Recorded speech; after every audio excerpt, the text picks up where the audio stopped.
Lebanon and Hezbollah have agreed to a U.S. proposal for a ceasefire with Israel, a top Lebanese official told Reuters on Monday, as Beirut residents grapple with intensifying Israeli strikes.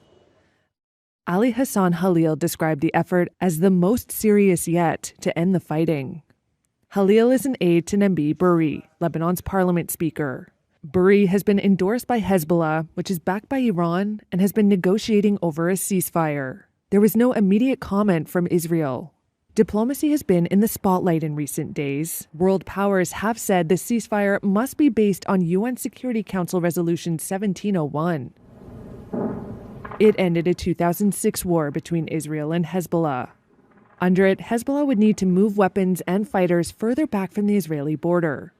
Halil says Lebanon presented comments on the U.S. proposal, and that all the comments affirmed the, quote, precise adherence to Resolution 1701. He says the success of the initiative now relies on Israel.